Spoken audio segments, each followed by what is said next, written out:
కాశ్యపాన్వయ సంజాతం శరణ్యార్యపదాశ్రితం తురీయాశ్రమణం వందే రంగరామానుజం యతిం. అందరికీ దాసోహం.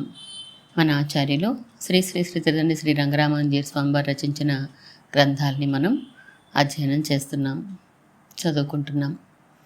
18వ అధ్యాయంలో ఉన్నాం.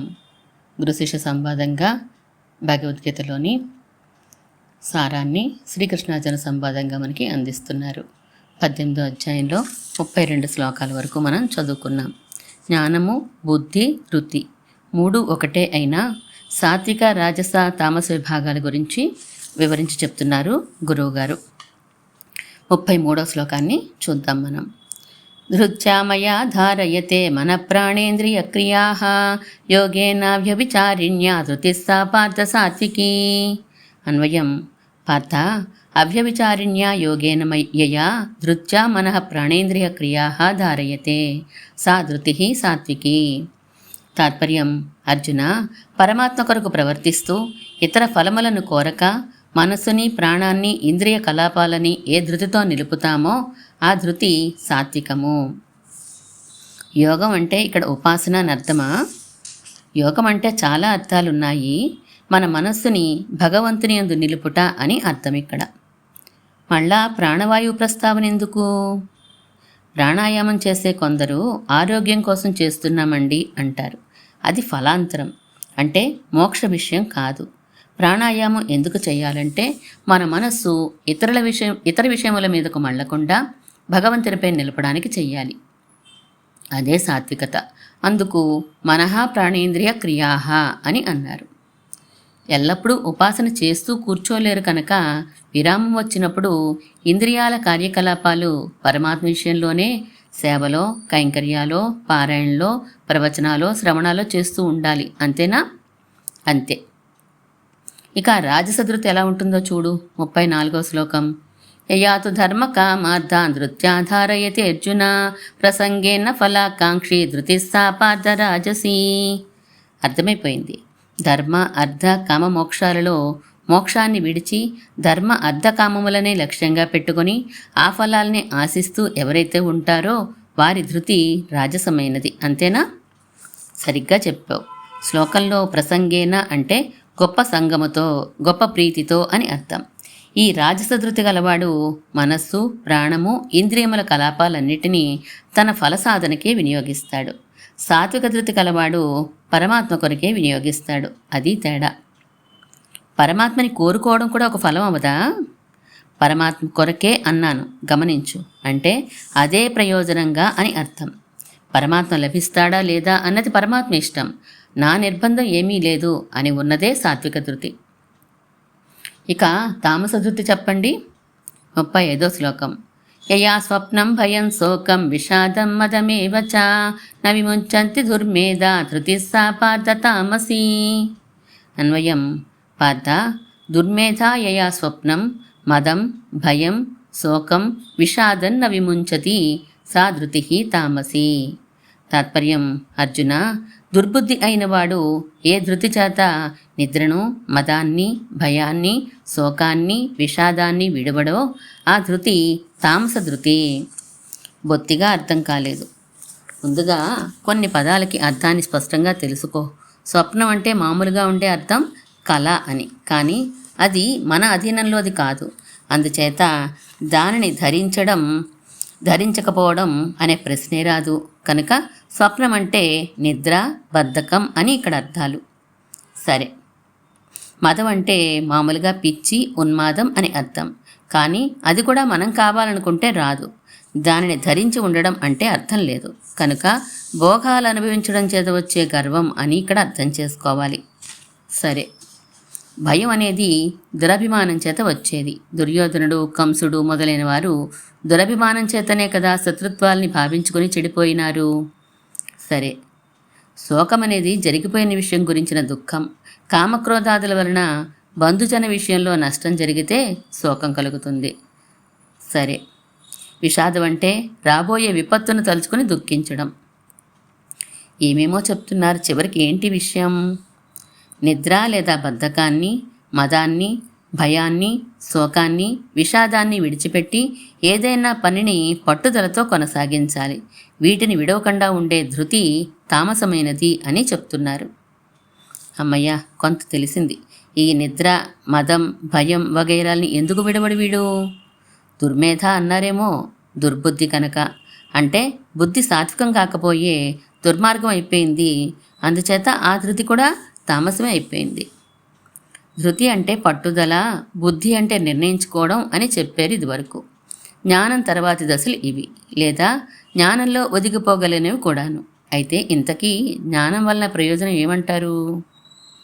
ఇదివరకు చెప్పుకున్న ఈ విషయాన్ని ఇంకొక విధంగా మర్చిపోయినావా? అయ్యా, ఈ వేదాంత విషయాలను విన్నంతసేపు, చదివినంతసేపు అర్థమైపోయినట్లే ఉంటున్నాయి. కానీ దీనికి గుర్తుపెట్టుకోవడం అంత సులభం కావడం లేదండి. అవును, నిజమే. రోడ్డు మీద వెళ్తున్నప్పుడే అనేక రకములైన వాహన వరుసలు వెళ్ళడం, మనుషులు నడవడం చూస్తావు. కానీ ఆటి తర్వాత ఏ ఏ రకాల వాహనాలు, అవి ఎన్నెన్నో, ఏ ఏ మనుషులో చెప్పగలవా? లేదు. ఆ దృష్టితో చూస్తూ ప్రత్యేకంగా లెక్కిస్తే తప్ప చెప్పలేను. అదేవిధంగా ప్రత్యేకమైన విమర్శ చేయకుండా చదువుకుని వెళ్ళిపోతే వేదాంత గ్రంథాలే కాదు, ఈనాటి సైన్సు, సోషల్ పుస్తకాల్లో విషయం కూడా గుర్తుండదు. నిజమే కావచ్చు, కానీ కేవలం చదువుకొని వెళ్ళినందువలన ప్రయోజనమే ఉండదంటారా? జ్ఞానం కలగదా? కలగవచ్చు. కానీ ఆ జ్ఞానం విషయ పరిజ్ఞానం కాకుండా విషయం ఎక్కడుంటుందో గ్రహించడానికి పరిమితమైపోతుంది. అంటే బుద్ధి, ధృతి మొదలైన వాటిలో సాత్విక, రాజస, తామస భేదాలను చదివేవనుకో భగవద్గీతలో, లోతుగా విమర్శించకుండా చదువుకుని వెళ్ళిపోయినప్పుడు విషయం గుర్తుండకపోయినా ఫలాని విషయం ఫలానా చోట ఉన్నది అని మాత్రం గుర్తుండి అవసర పరిస్థితుల్లో ఉపయోగిస్తుందంతే. విమర్శించి చదవడం అంటే దీనిని ఇక్కడ ఎందుకలా చెప్పారు?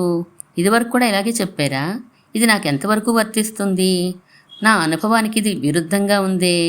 దీనిని ఇంకొకలా చెప్పవచ్చా? అసలు ఇక్కడ చెప్పింది సరైందేనా? మొదలైన ప్రశ్నలు వేసుకుంటూ చదవడాన్ని విమర్శించి చదవడం అంటారు. అలా చేసినప్పుడు ఆ విషయం చాలా వరకు గుర్తుంటుంది.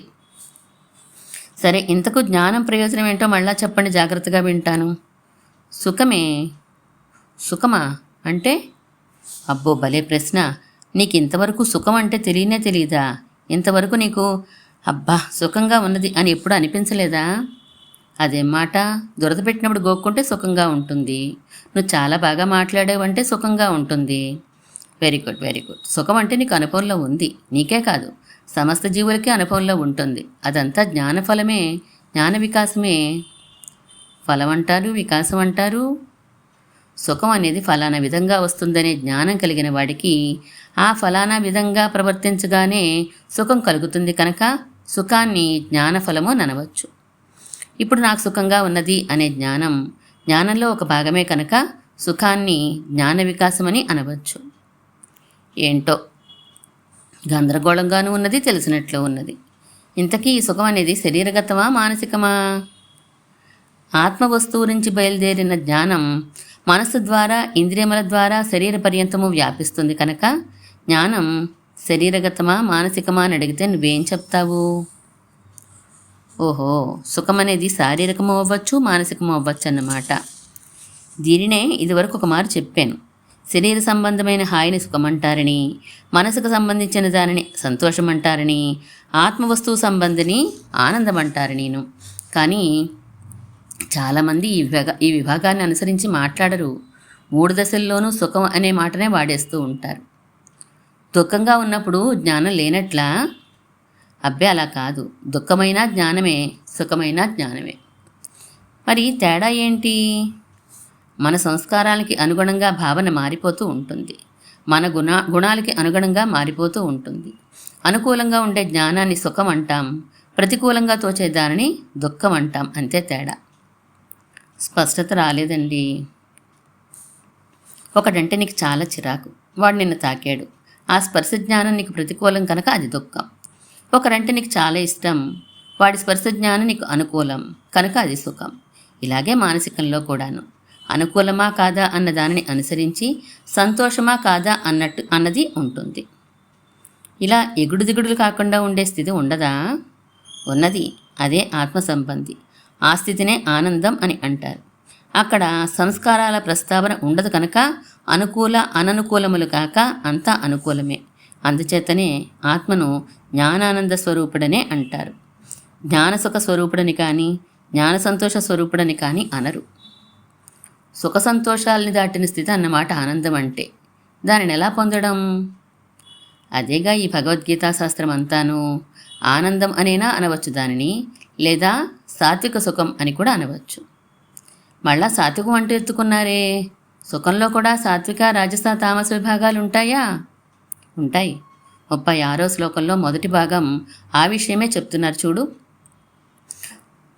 సుఖం త్విదానీం త్రివిధం శృణుమే భరతర్షభ. అనవని తెలిసిపోతోందిగా. తాత్పర్యం కూడా సులభమే. సుఖము 3 విధములైనది ఓ అర్జున, ఇప్పుడు దానిని విను అంతే. సరే, తర్వాత భాగం చెప్పండి. ఈ 36వ శ్లోకం 2వ భాగం 37వ శ్లోకంతో కలిపి చదువుకోవాలి. అభ్యాసాత్ రమతే యత్ర దుఃఖాంతం చ నిగచ్చతి యత్తదగ్రే విషమివ పరిణామే అమృతోపమం తత్సుఖం సాత్వికం ప్రోక్తం ఆత్మబుద్ధి ప్రసాదజం. అన్వయం. యత్ర అభ్యాసాత్ రమతే దుఃఖాంతం చ నిగచ్చతి యత్తత్ అగ్రే విషమివ పరిణామే అమృతోపమం భవతి తత్ ఆత్మబుద్ధి ప్రసాదజం సుఖం సాత్వికం ప్రోక్తం. తాత్పర్యం చెప్పండి. ఏ సుఖాన్ని పొందగా అంతులేని ఆనందాన్ని పొందుతాడో, ఏ సుఖం మొదట్లో కష్టంగా అనిపించినా క్రమంగా అమృతంలా అయ్యి ఆత్మస్వరూప ప్రసన్నతని కలిగిస్తుందో ఆ సుఖాన్ని సాత్విక సుఖము అని అంటారు. అభ్యాసం అంటే ప్రయత్నమా అని అనలేం. ఎందుకంటే కొన్ని క్షుద్రమైన సుఖాలు కూడా చాలా ప్రయత్నం చేయగా లభిస్తాయి. ఇక్కడిది క్షుద్రమైన సుఖం కాదు, పరమ ఉత్కృష్టమైన ఆత్మ సాక్షాత్కారం. అది అనుభవిస్తున్న కొద్దీ పెరిగేదే. నిరతిశయం అంటారు. దానికన్నా గొప్పది ఇంకొకటి లేకపోవడం. పరమాత్మానుభవం కదా అన్నిటికన్నా గొప్పది. ఆత్మానుభవానికే నిరతిశయం అనేస్తున్నారు. పరమాత్మ అనుభవమే గొప్పది. కానీ తాను భగవంతుడికి చెందినవాడు అనే శేషత్వ భావన లేకపోతే పరమాత్మానుభవం ఉత్తిదే. ఆ శేషత్వ భావనే ఆత్మానుభవం అన్నా ఆత్మసాక్షాత్కారం అన్నా. అవును, ఇదివరకు చెప్పారు. అగ్రే విషమివ అని శ్లోకంలో ఉన్నది.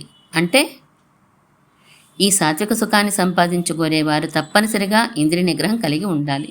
ఇంద్రియ నిగ్రహాన్ని సాధించే దిశలో ప్రారంభ దశ శారీరక సుఖాల్ని కోల్పోతున్నట్లు ఉంటుంది. అంటే దుఃఖంగా ఉంటుంది. దానినే విషమివ అన్నారు. ఆ దశని దాటేస్తే ఇక అమృతోపమే. అవును, మరి పరీక్షకు చదవడం కష్టంగా ఉంటుంది. పాస్ అయిపోతే అంతా సుఖమే. ఆ సుఖాన్ని సాధించాలంటే ఆత్మసాక్షాత్కారాన్ని పొందాలనే బుద్ధి నిర్ణయం ఉండాలి. ఆ నిర్ణయం వలన సాత్విక సుఖం వస్తుంది. అందుచేతనే ఆత్మబుద్ధి ప్రసాద జం అన్నారు శ్లోకంలో. బాగుంది. ఇక రాజస సుఖం ఎలా ఉంటుంది? 38వ శ్లోకంలో ఉంది. విషయేంద్రియ సంయోగాత్ ఎత్తదగ్రే అమృతోపమం పరిణామే విషమివ తత్సుఖం రాజసం స్మృతం. అన్వయం. ఎత్తత్ విషయేంద్రియ సంయోగాత్ అగ్రే అమృతోపమం పరిణామే విషమివ భవతి తత్సుఖం రాజసం స్మృతం. సరిగ్గా రివర్స్ అన్నమాట. తాత్పర్యం చెప్పండి. ఏ సుఖమైతే ఇంద్రియములు విషయాల్ని యథేచ్ఛగా అనుభవించడం వలన మొదట్లో చాలా బాగుండి చివరికి నరకాదులు పొందడం వలన దుఃఖంగా మారిపోతుందో అది రాజస సుఖము. నరకాదులు ఎందుకు వస్తాయి? ఇంద్రియాల కోరికలన్నింటినీ తీర్చడం వలన శాస్త్ర నిబంధనల్ని అతిక్రమించవలసి వస్తుంది. అవి నరకహేతువులే అవుతాయి కదా. అందుచేత ప్రారంభంలో అమృతం, చివరికి విషం రాజస సుఖం. ప్రారంభంలో విషం, చివరికి అమృతం సాత్విక సుఖం. తామస సుఖమో 39వ శ్లోకం చూడాలి. ఎత్తదగ్రే చానుబంధే చ సుఖం మోహనమాత్మనః నిద్రాలస్య ప్రమాదోత్థం తత్తామసముదాహృతం. అన్వయం. యత్సుఖం అగ్రే చ అనుబంధే చ ఆత్మనః మోహనం నిద్రాలస్య ప్రమాదోత్థం తత్తామసం ఉదాహృతం. తాత్పర్యం చెప్తే గాని బాగా అర్థమవదు. ప్రారంభంలోనూ చివరను కూడా మోహాన్ని కలిగించి నిద్ర వలన, బద్ధకం వలన, ఏమరపాటు వలన కలిగే సుఖం లాంటి భావన తామస సుఖం. మోహం అంటే యథార్థం తెలియకపోవడం, సుఖం కాని దానిని సుఖం అనుకోవడం. అందుచేత మోక్షమందిచ్చ కలవారు సాత్విక సుఖాన్ని అపేక్షించాలి తప్ప రాజస తామస సుఖాల్ని కాదు. ప్రతిదానికి ఇలా 3 రకాలుగా సాత్విక రజస తామసములుగా చెప్పేస్తున్నారే. అవును నాయనా, ప్రకృతి మండలం ఎంతవరకు వ్యాపించి ఉన్నదో అంత దూరము అంతవరకు సత్వరజస్తమో గుణాల ప్రభావం తప్పదు. అంటే స్వర్గంలో కూడానా? ఆ, 14 లోకాల్లోనూ తప్పదు. అదే విషయాన్ని 40వ శ్లోకంలో చెప్తున్నారు చూడు. నతదస్తి పృథివ్యాం వా దివి దేవేషు వా పునః సత్వం ప్రకృతి జైర్ముక్తం యదేభి స్యాత్ త్రిభిర్గుణైః. అన్వయం యత్ సత్వం ప్రకృతిజైః ఏభిః త్రిభిః గుణైః ముక్తం స్యాత్ తత్ పృథివ్యాం వా పునః దివి దేవేషు వా నాస్తి. కొంత అర్థమైంది, తాత్పర్యం చెప్పండి. భూమి మీద ఉండే మనుషాదులలో కానీ స్వర్గాది లోకాల్లో ఉండే దేవతలలో కానీ ప్రకృతి వలన వచ్చే సాత్విక రాజస తామస గుణముల నుండి విడివడిన ప్రాణి లేదు. అబ్బా, ఎంత ఆశ్చర్యం! దేవతలలో కూడా సత్వరజస్తమో గుణాల భేదం ఉంటుందన్నమాట. అవును, దేవతాశ్రేష్ఠుడని చెప్పబడే సాక్షాత్ చతుర్ముఖ బ్రహ్మకి తప్పలేదు వీటి ప్రభావం. పురాణాల్ని ఆయన ప్రవర్తింపచేసినప్పుడు కూడా తనలో సత్వగుణం ఉద్రేకించినప్పుడు యథార్థ పరతత్వ ప్రకాశనం చేసే పురాణాల్ని, రజోగుణం ఉద్రేకించినప్పుడు లౌకిక భావనలు అధికంగా కలిగే విషయ ప్రకాశనాన్ని, తమోగుణం ఉద్రేకించినప్పుడు మోహాన్ని కలిగించే వాటిని ప్రవర్తింపచేశాడు. అవును, ఇదివరకు ఈ విషయాన్ని చెప్పారు మీరు. 18 పురాణాల్లో 6 పురాణాలు ఒకలా, మరో 6 ఇంకొకలా, ఇంకో 6 ఇంకోలా ఉంటాయని గుర్తుందా? Very good. ఏవి సాత్వికములో ఏవి కావో ఎలా గుర్తించాలో కూడా చెప్పాను.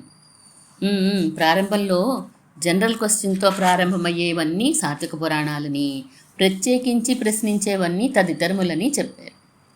అవును, ఫలాని వారి గొప్పతనాన్ని చెప్పండి అన్నట్లుండే ప్రశ్నలు కలవి రాజస తామస పురాణాలైతే, కొన్ని గుణాలు చెప్పి అవి కలవాడి గురించి చెప్పండి అనేవి సాత్విక పురాణాలు. అయితే గురువుగారు, భూలోకము స్వర్గలోకము కూడా సత్వరజస్తమో గుణాలకి వసులైన ప్రాణి సమూహంతో నిండి ఉన్నది కదా, అందుచేత వీటన్నిటినీ 3 విధాలైన వాటిగా విభజించేయవచ్చా? 3 విధాలు కాదు, 4 విధాలు చేశారు. అదెలాగా? సత్వగుణం ఎక్కువగా ఉన్నవారిని ఒక కేటగిరీగాను, రజోగుణం ఎక్కువగా ఉన్నవారిని ఇంకో కేటగిరీగాను, తమోగుణం స్వల్పంగా ఉన్నవారిని 3వ కేటగిరీగాను, తమోగుణం బాగా ఎక్కువగా ఉన్నవారిని 4వ కేటగిరీగాను విభజించారు. ఎక్కువగాను తక్కువగాను ఉండడం అంటే ప్రతి వ్యక్తిలోనూ సత్వరజస్తమో గుణాలు 3 ఉంటాయి, సమపాళలో ఉండవు, కాస్త ఎక్కువ కాస్త తక్కువ ఉంటూ ఉంటాయి. దేవలోకాల్లో వారి మాట వదిలేసినా మన లోకంలో ఉండే మనుష్యుల్లో ఇలా 4 రకాలుగా ఉంటారా? అదెలా తెలుసుకోవడం? ఎవరెవరో వారు చేసే పనులను బట్టి వారెవరో గ్రహించేయవచ్చు. పనులు మారుతూ ఉంటాయిగా సమయాన్ని అనుసరించి. ప్రధానంగా వారు ఏ పని చేస్తూ ఉన్నారనే దాన్ని బట్టి గ్రహించాలి. నాకైతే వివరంగా చెప్తారా ఏ పనులు చేసేవారు ఏ కేటగిరీలో వారో? భగవానుడే వివరించేశాడు. 41, 42, 43, 44 శ్లోకాల్లో వరుసగా. అన్ని శ్లోకాలు చదువుకుందాం. అన్వయము సులభమే, తాత్పర్యము సులభమే. అందుచే కఠిన పదాలకి మాత్రం వివరం చెప్పుకుందాం. శ్లోకాలు చదువు. బ్రాహ్మణ క్షత్రియ విసాం సూత్రాణాంచ పరంతప కర్మాణి ప్రవిభక్తాని స్వభావ ప్రభవేర్గుణైః సమోదమస్తపస్తోచం క్షాంతిరార్జవమేవ చ జ్ఞానం విజ్ఞానమాస్తిక్యం బ్రాహ్మం కర్మ స్వభావజం శౌర్యం తేజో ధృతిర్దాక్ష్యం యుద్ధే చాప్యపలాయనం దానమీశ్వర భావశ్చ క్షాత్రం కర్మ స్వభావజం కృషిగోరక్ష వాణిజ్యం వైశ్యం కర్మ స్వభావజం పరిచర్యాత్మకం కర్మ శూద్రస్యాపి స్వభావజం. తెలిసిందిగా. నీకు చటుక్కున అర్థం కాని కఠిన పదాలకి అర్థం చెప్తాను, అడుగు. సమం అంటే బాహ్యేంద్రియాలని అదుపులో ఉంచుకోవడం. దమం అంటే అంతరింద్రియాలని లేదా అంతఃకరణాన్ని అదుపులో ఉంచుకోవడం.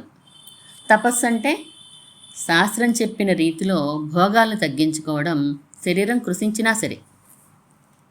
శౌచం అంటే శాస్త్రీయ కర్మలు చేయడానికి తగిన పవిత్రత. క్షాంతి అంటే ఓర్పు, సహనం. ఆర్జవం అంటే రుజుత్వం, త్రికరణములు ఒకే విధంగా ప్రవర్తించడం. జ్ఞానం అంటే ఇది గొప్పది, ఇది తక్కువది అని విడదీసుకోగలిగిన సామర్థ్యం. విజ్ఞానం అంటే పరతత్వం ఏమిటనే దాని గురించిన విశేష జ్ఞానం. ఆస్తికత అంటే వేద వాంగ్మయమందు సంపూర్ణ విశ్వాసం. శౌర్యం అంటే శత్రు సమూహంలో బెరుకు లేకుండా ప్రవేశించగలగడం. తేజస్సు అంటే శత్రువులు తనని తేరిపారా చూడలేకుండానట్లు ఉండడం. ధృతి అంటే విఘ్నములు వచ్చినా విడువక కార్యాన్ని జయం వరకు కొనసాగించడం. దాక్ష్యం అంటే సర్వకార్యములను నెరవేర్చగల నేర్పు. అపలాయనం అంటే పిరికితనంతో కార్యవిముఖులు అవ్వకపోవడం. దానం అంటే తన సొమ్మును నిష్కారణంగా పరులకు ఇవ్వడానికి వెనుదీయకపోవడం. ఈశ్వరభావం అంటే దుష్టులను నియమించగలగడం, శిష్టులను ఆదరించగలగడం. కృషి అంటే వ్యవసాయం, దాని అనుబంధ వృత్తులు. గోరక్ష అంటే ఆవులను పాలించడం. వాణిజ్యం అంటే తక్కువకు కొన్న వస్తువులను న్యాయమైన లాభంతో కలిపి ఇతరులకు అమ్మడం. అయితే ఈ 41, 42, 43, 44 శ్లోకాల్లో చెప్పిన దానిని బట్టి ఏ ఏ పనులు చేస్తున్న వారిని ఏ పేరుతో పిలవాలో తెలిసిపోతుందన్నమాట. ఓయ్, తప్పుగా అంచనా ఆలోచిస్తున్నావు సుమా. లోకంలో ఉన్నవారిని అంచనా వేయడానికి శ్లోకాలు చెప్పబడలేదు. ఎందుకని? ఉన్న విషయమేగా. కాస్త సరిగ్గా బుద్ధి పెట్టు. భగవద్గీత మోక్షశాస్త్రం, యోగశాస్త్రం. ప్రతి మానవుడు తనకు తాను మోక్షాన్ని ఎలా పొందవచ్చునో చెప్పేది ఇది. అంతే తప్ప ఇతరులను పరిశీలించడానికి కాదు. నాకు అర్థమవలేదు. ఫలానా పనులు చేస్తున్న వారికి ఫలానా పేరునో, ఫలానా పేరున్నవారు ఫలానా పని చేయాలనో అర్థమిచ్చే ఈ 4 శ్లోకాల ప్రకారం నేను ఎందుకు ఇతరులను పరిశీలించకూడదు, అంచనా వేయకూడదు? కుదరదు కనుక. అంటే నాకు అర్థమయ్యేట్లు చెప్పండి. నువ్వు నీ కొడుకు 3-4 ఏళ్లున్న వయసున్న వాడితో, ఇంకా లోకం విషయాలు బాగా తెలియని వాడితో కలిసి ఓ బస్సు ఎక్కి కూర్చున్నప్పుడు తోటి ప్రయాణికుడితో మాటల సందర్భంలో డ్రైవర్ ఇంకా రాలేదు అన్నావనుకో. నీ పిల్లవాడు ఆ మాట విని నాన్న డ్రైవర్ అంటే ఎవరు అని అడిగాడనుకో. అంతలోనే ఓ వ్యక్తి ఎక్కి బస్సుని కొంచెం ముందుకు తీసుకుని వెళ్ళాడనుకో. అప్పుడు నువ్వు వెంటనే నీ కుమారుడికి అదిగో ఆ చక్రం పట్టుకుని తిప్పుతూ బస్సు నడుపుతున్నా అతడే డ్రైవర్ రా అని చెప్తావు. అంతేనా? అంతే. కానీ రోడ్డు వరకు బస్సు వెళ్ళిన తర్వాత ఇంకో వ్యక్తి వచ్చి బస్సు నడపడం ప్రారంభించాడనుకో, నీకు అర్థమైపోతుంది మొదటివాడు క్లీనర్ అని, రెండోవాడే అసలు డ్రైవర్ అని. ఈ విషయం మీ పిల్లవాడికి అర్థమయ్యేట్లు చెప్పడానికి వాడికి వయసు చాలదు. అవునా? అవును. కానీ మీరు చెప్పబోతున్నది ఏమిటో కానీ దానికి ఈ ఉదాహరణ మాత్రం నప్పదని అనుకుంటున్నాను. నాకు నచ్చలేదు కూడాను. సరే, భారతంలో విదురుడు తెలుసా? దాసీపుత్రుడు, కానీ పరమ వైరాగ్య సంపన్నుడు, జ్ఞాని కూడాను. పై శ్లోకాలలో చెప్పిన మొదటి కేటగిరీకి ఉండే అన్ని గుణాలు ఉన్నవాడు. ధర్మరాజు చాలా గౌరవిస్తాడు ఆయనని. దుర్యోధనుడు బొత్తిగా గౌరవించడు, లెక్క చేయడు. అంటే ఈ శ్లోకాల ప్రకారం చేస్తే పొరపాటు పడతానని మీ ఉద్దేశమా? ఈ శ్లోకాల ప్రమాణం కాదా? ఈ శ్లోకాల కథకేం బ్రహ్మాండం. విదురుడి అనుష్ఠానం మాట అటుంచు. దాన్ని చూసి ఒక నిర్ణయానికి వచ్చిన ధర్మరాజు గుణాలని, జన్మను చూసిన దుర్యోధనుల గుణాలని అంచనా వెయ్యి. అర్థమైంది? నన్నే తిడుతున్నారు మీరు. పైపైన చూసి పొరపాటు పడవద్దు అంటున్నారు. విషయాన్ని లోతుగా పరిశీలించాలి అంటున్నాను. దశరథ మహారాజు యవ్వనంలో ఉన్నప్పుడు వేటకు వెళ్ళి చీకట్లో ఒక బాణం వేసి అది తగిలి ప్రాణం వదలబోతున్న ముని బాలకుడిని చూసి బ్రహ్మహత్యా దోషం అంటుకున్నదని వణికిపోతాడు. తెలుసు. అప్పుడు ఆ మునిబాలకుడు తాను బ్రాహ్మణ దంపతుల కుమారుణ్ణి కానని, అందుచేత దశరథునికి బ్రహ్మహత్యా దోషం అంటదని అంటాడు. కానీ ఆ బాలకుడి తల్లిదండ్రుల శాపం రఘువంశ మహారాజుల్లో ప్రఖ్యాతుడు, సాక్షాత్తు రామచంద్రమూర్తి తండ్రి అయిన దశరథుణ్ణి వదల్లేదు. బ్రాహ్మణుడైనా కాకపోయినా తపశ్శక్తిదే కదా పై చెయ్యి. మీరు చెప్పేది అర్థమవుతోంది. జన్మతః ఫలాని వారు ఫలానా అని నిర్ణయించడానికి వీలు లేదంటారు, అంతేనా? ఇంకా విను. భాగవతంలో ఒక కథ వస్తుంది. అజామీలుడని ఒక బ్రాహ్మణుడు ఎన్నో తప్పుడు పనులు చేస్తాడు. జీవితపు చివరి క్షణంలో ఒక పుణ్యపు పలుకు పలకకపోయి ఉంటే యమభటులు తీసుకుని వెళ్ళిపోయి ఉండేవారే. వాడినేమనాలి?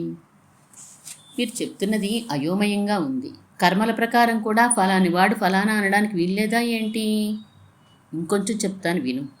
ఏ కేటగిరీ వారైనా బ్రహ్మచర్య గృహస్థ ధర్మాలను ఆచరించిన తర్వాత వానప్రస్థులై మిగిలిన జీవితంలో సాత్వికతని పెంపొందించుకోవాలి.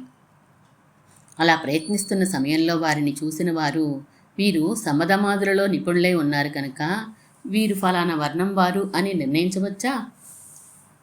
చిక్కుగానే ఉన్న సుమండి బ్రాహ్మణ వర్ణంలో పుట్టినవాడే అయినా గృహస్థాశ్రమంలో ప్రవేశించగానే పరిసరాలు కూడా పట్టించుకోకుండా రజోగుణ ప్రేరితుడై ప్రవర్తిస్తూ ఉండవచ్చు. లేదా జీవిక కోసం పనివాడిగానో వ్యవసాయదారుడిగానో మిలిటరీ మ్యాన్గానో పనిచేయవచ్చు. అప్పుడు వాడిని ఫలానా విధంగా ప్రవర్తిస్తున్నాడు కనుక ఫలానా వర్ణం వాడు అని చెప్పవచ్చా? బుద్ధొచ్చింది బాబాయ్, బుద్ధొచ్చింది. ఒక వ్యక్తి జన్మను చూసి కానీ వారి పనులను చూసి కానీ వారు ఫలానా వర్ణం వారు అని నిర్ణయించకూడదని చెప్తున్నారు, అంతేనా? సరే, అలాగే. కానీ ఇంకా ఎవరో తెలుసుకునే మార్గం ఏంటి? ఎందుకు నువ్వు తెలుసుకోవాలి? అవతలవాడి గొడవ నీకెందుకు? నువ్వెలా ప్రవర్తించాలో తెలుసుకోవడానికే ఈ గుణాలని కర్మల్ని వివరించారు, అంతే. నీలో కలుగుతున్న భావాలని, అప్రయత్నంగా అసంకల్పితంగా నువ్వు చేస్తున్న చేష్టల్ని గమనించుకుని నిన్ను నువ్వు సరిదిద్దుకోవడానికి ఈ వివరణ ఇచ్చారు, అంతేకాని లోకంలో నీకెదురుపడిన వారందరినీ ఇన్స్పెక్ట్ చేసి ఎక్కువ తక్కువ నిర్ణయించడానికి కాదు. నీ ఆత్మోజ్జీవనానికి నువ్వు ప్రయత్నం చేసుకో, అంతే. సరే, అలాగే. కానీ ఇంకో డౌటు. ఆత్మసాక్షాత్కారం అయిపోయి ఉజ్జీవించేసిన తర్వాత ఈ 4 శ్లోకాల్లో చెప్పిన విధంగా నా ఎదురుపడిన వారిని విభజించుకుంటూ ఉండవచ్చా? ఎంతసేపు ఇతరులను ఉద్ధరిద్దామనే ఆలోచనే తప్ప నీకు నువ్వే మాత్రం శుద్ధిగా ఉన్నావో గమనించుకోవడం లేదు. గురవిందగింజలా మాట్లాడుతున్నావు. గ్రంథాలు చదవడం, గురువుల దగ్గర నేర్చుకోవడం వంటివి ప్రాథమికంగా తనని తాను శుద్ధి చేసుకోవడానికి తప్ప ప్రవచనాలు చెప్పడానికో పుస్తకాలు రాయడానికో కాదు. ఎందుకండి అంత తిడుతున్నారు? ప్రవచనాలు చెప్పకూడదా, పుస్తకాలు రాయకూడదా? చేయవచ్చు, కానీ ఇతరులను బాగు చేయాలని, ఉద్ధరించాలని కాకూడదు. అవి కూడా తనని తాను మరింత అవగాహించుకొని ఉజ్జీవించడానికే అవ్వాలి. లేదా ఆళ్వార్లు పూర్వాచార్యులాగా అనుభవం ఉన్మస్తకం అయి పొంగి ప్రవహించి ప్రవచనంగా గ్రంథాలుగా రూపుదిద్దుకోవాలి, అంతే. అదేనండి, ఆ ఉజ్జీవించడం అయిన తర్వాతి మాటే అడుగుతున్నాను. వెర్రివాడా, వెనుక చెప్పుకున్న శ్లోకాలు మర్చిపోయినావు. 5వ అధ్యాయం 18వ శ్లోకం చూడు. విద్యా వినయ సంపన్నే బ్రాహ్మణేగ విహస్తిని అనే ఆ శ్లోకంలో పండితులైన వారికి, అంటే ఆత్మజ్ఞానమును సంపాదించిన వారికి విద్యావంతుడి యందు, సామాన్యునియందు, గోవుయందు, ఏనుగునందు, కుక్కయందు, దానిని తినే క్రూరుని యందు కూడా తన ఆత్మ ఎలా ఉన్నదో అదే విధంగా ఉన్న ఆత్మను దర్శించగలడు. బాహ్యమైన శరీరాలను, చేష్టలను పరిగణించడు అని ఉన్నది. అంతే అంటారా? నేను అనుకుంటూనే ఉన్నానులేండి, మోక్షశాస్త్రంలో ఈ బ్రాహ్మణ, క్షత్రియ అంటూ వర్ణాల ప్రసక్తి ఎందుకు అని. ఎందుకో చెప్తాను విను. భగవద్గీతలో 1 నుండి 6వ అధ్యాయం వరకు ఆత్మస్వరూప విషయం చెప్పి కర్మయోగ, జ్ఞానయోగాలను చెప్పారు, అవునా? అవును. 7 నుండి 12వ అధ్యాయం వరకు పరమాత్మ స్వరూపం చెప్పి భక్తి యోగాన్ని వివరంగాను, శరణాగతిని ప్రస్తావసంగాను చెప్పారు, అవునా? శరణాగతిని చెప్పారా? ఎక్కడా? బోరెడు చోట్ల. ఉదాహరణకి 2వ అధ్యాయం 61వ శ్లోకంలో యుక్త ఆసీత మత్పరః అని, 7వ అధ్యాయం 14వ శ్లోకంలో మామేవయే ప్రపద్యంతే అని, ఇలా చాలా చోట్ల ప్రస్తావనలు ఉన్నాయి శరణాగతి గురించి. సరే, ఇంకా చెప్పండి. 13వ అధ్యాయం నుండి చివరిదైన 18వ అధ్యాయం వరకు వెనకటి 12 అధ్యాయాల్లో చెప్పిన అనేక విషయాలను తిరిగి ఎత్తుకుని అవసరమైన వివరణలను ఇచ్చారు.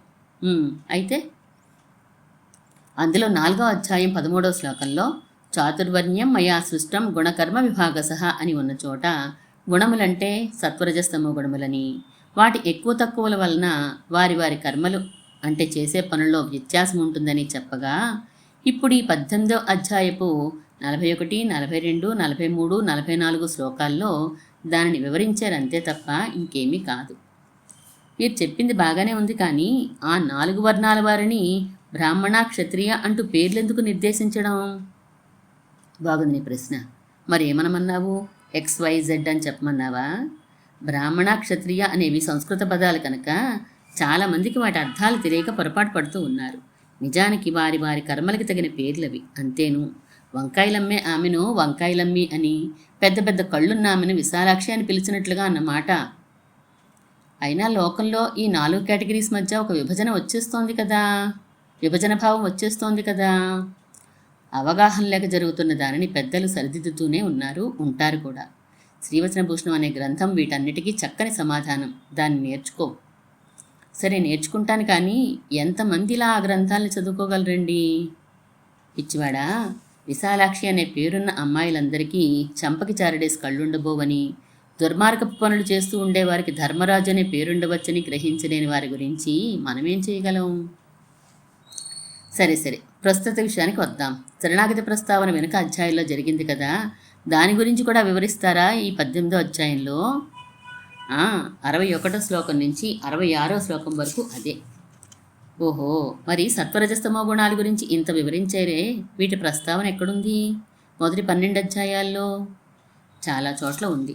ఉదాహరణకి 2వ అధ్యాయం 45వ శ్లోకంలో త్రైగుణ్య విషయ వేదాహ అని, 7వ అధ్యాయం 13వ శ్లోకంలో త్రిభిర్గుణమయేర్భావై అని ప్రస్తావించారు కదా. ఓహో, మరి కర్మయోగ, జ్ఞానయోగ, భక్తి యోగాల గురించో వాటి గురించి కూడా వివరించబోతున్నారా ఈ 18వ అధ్యాయంలో? ఇదిగో ఇప్పుడిక 45వ శ్లోకం నుంచి ప్రారంభించబోతున్నారు. అందులోకి వెళ్దామా అని గురువుగారు అడిగారు. 45వ శ్లోకం నుంచి మనం రేపు చదువుకుందాం. 18వ అధ్యాయంలో 44 శ్లోకాల వరకు మనం చదువుకున్నాం. ఈరోజు 6970 ప్రశ్నలు పూర్తయినాయి మనకి. శ్రీమన్మహాభూతపురే శ్రీమత్ కేశవ యజ్వరః కాంతిమత్యాం ప్రసూతాయ యతి రాజాయ మంగళం.